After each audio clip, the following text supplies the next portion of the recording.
தந்தருள்வாய் தரிசனமே. எழுந்தருள்வாய் இறைமகனே, தந்தருள்வாய் தரிசனமே. தந்தையின் அன்பை தரணிக்கு தந்தவா தன்னிகரில்லா தூயவரே.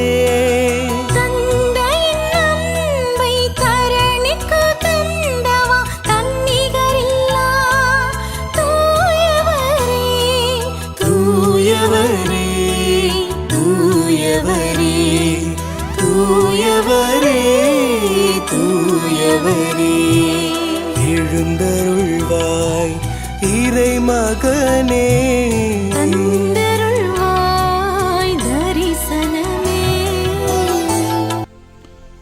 திருப்பாடல் 27. நான் ஆண்டவரிடம் ஒரு விண்ணப்பம் செய்தேன், அதையே நான் நாடி தேடுவேன். ஆண்டவரின் இல்லத்தில் என் வாழ்நாளெல்லாம் நான் குடியிருக்க வேண்டும். ஆண்டவரின் அழகை நான் காண வேண்டும். அவரது கோவிலில் அவரது திருவுளத்தை கண்டறிய வேண்டும். ஒரு சகோதரிய அவருடைய கணவன் சந்தேகப்பட்டு, கோயிலுக்கு கூட நீ போகக்கூடாது, வீட்டிலேயே தான் அடைபட்டு கிடக்கணும் அப்படின்னு சொல்லி சித்திரவதைப்படுத்தியிருக்கிறார். அந்த பெண்மணியினுடைய நடத்தையின் மீது அவருக்கு சந்தேகம். அதனால வீட்டுக்குள்ளேயே அடைத்து வைத்து, கோயிலுக்கு போகக்கூடாது, யாருடனும் பேசக்கூடாது, சொந்தக்காரங்க கூட உறவாடக்கூடாது, பக்கத்து வீடு அக்கத்து வீடு கிட்ட நீ போகக்கூடாதுன்னு சொல்லி அதிகமான டார்ச்சர், துன்பம். காலங்கள் கடந்து போய் கொண்டே இருக்கிறது. இந்த சகோதரிக்கு ஒரே வருத்தம். கோயிலுக்கு போனா கூட குத்தமா? எனக்கு எங்கிருந்து ஆறுதல் வரும்? எங்கிருந்து நம்பிக்கை வரும்? எப்படி என் மனசு இதிலிருந்து விடுதலை பெறும்? இனிமேலும் என் கணவனுடைய பேச்சை நான் கேட்க மாட்டேன். எப்பொழுது என்னை ஆலயத்திற்கு போகக்கூடாதுன்னு சொன்னாரோ, எப்பொழுது திருப்பலியில் பங்கேற்க கூடாது என்று அவர் என்னை கட்டாயப்படுத்தினாரோ, அப்பொழுதே நான் நிச்சயமாக இனிமேல் அவருடைய சொல் பேச்சு கேட்க மாட்டேன். ஆண்டவருடைய இல்லத்திற்கு நான் போவேன் என்று முடிவெடுத்து இந்த திருத்தலத்துக்கு நான் வந்திருக்கிறேன். ஃபாதர், இன்னைக்கு என்ன ஆகுமோன்னு தெரியல. வீட்டுக்கு போனா என்ன பிரச்சனை நடக்க போகுதுன்னு எனக்கு தெரியாது.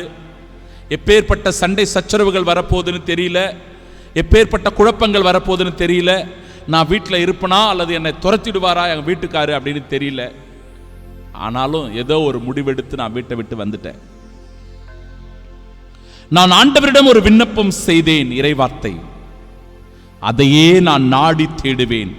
ஆண்டவருடைய இல்லத்தில் என் வாழ்நாளெல்லாம் நான் குடியிருக்க வேண்டும். நான் ஆண்டவரின் அழகை காண வேண்டும். அவரது திருவுளத்தை கண்டறிய வேண்டும். ஆண்டவரிடத்தில் நாம வந்துட்டோம் அப்படின்னாவே, அவரிடத்தில் தஞ்சமடைந்து விட்டோமே என்றாலே, நிச்சயமாய் ஆண்டவருடைய அடைக்கலத்தில் இருக்கிற அவரின் அன்பு பிள்ளைகளாக நாம் இருக்கிறோம். கலங்காதீங்க, திகையாதீங்க. இந்த இடத்தில் தான் உங்களுக்கு ஆறுதல் உண்டு, தேறுதல் உண்டு, நம்பிக்கை உண்டு. உங்களுக்கான வாழ்வின் பாதைகள் திறக்கிற இடமாய் இதோ இந்த ஆலயம் இருக்கிறது. இந்த தேவ நற்கருணையின் இறை பிரசன்னம் இருக்கிறது. ஆண்டவருடைய உடனிருப்பு இருக்கிறது. கடவுளுடைய வார்த்தை இருக்கிறது. மகளே, கடவுளுடைய வார்த்தை இன்னைக்கு உன்னை திடப்படுத்துது. கடவுளுடைய வார்த்தை இன்னைக்கு உனக்கு உறுதிப்படுத்துது. உன் கணவனிடத்தில் நீ சமாதானமாக போகணும். நீ ஆண்டவரிடத்தில் வந்தது நல்லதுதான். ஆண்டவரை பார்க்க வேண்டும் என்று ஓடோடி வந்தது நல்லதுதான். அதே நேரத்தில் உன் கணவனுடைய அந்த மனதை மாற்றக்கூடிய வல்லமைக்காக ஆண்டவரிடத்தில் செவி. உன் கணவனுடைய மனசு மாறணும். உன் மீது அவருக்கு முழுமையான நம்பிக்கை வைக்கணும். கடவுள் அவருடைய மனசை மாற்றணும்னு நீ ஒப்பு கொடுத்துட்டு போ. இந்த மாதாம்மா கிட்ட நீ ஒப்பு கொடுத்து செவி. உன் கணவனுடைய மனதை இந்த தேவத்தாய் நிச்சயமாக மாற்றி ஆண்டவரிடத்தில் கொண்டு வந்து சேர்த்துருவா. ஆண்டவரிடத்தில் வந்துவிட்டால் உங்களுக்குள் சந்தேகங்கள் இருக்காது. உங்கள் வாழ்க்கை பிரகாசமாகும்.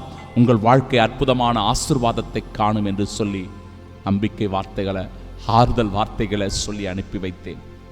சகோதரனே, சகோதரியே, உன் வாழ்க்கையில் ஆண்டவரை சந்திக்கக்கூடிய தடை ஏதாவது இருப்பின் அந்த தடைகளை உடை.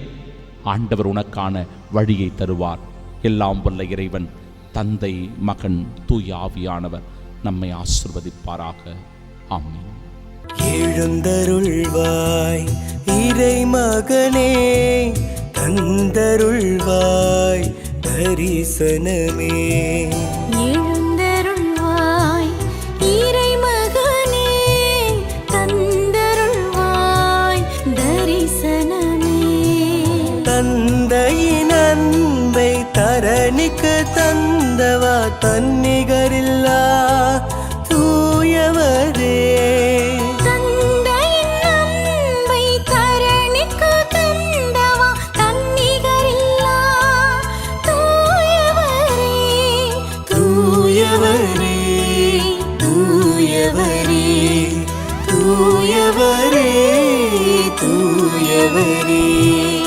எழுந்தருள்வாய் இறை மகனே.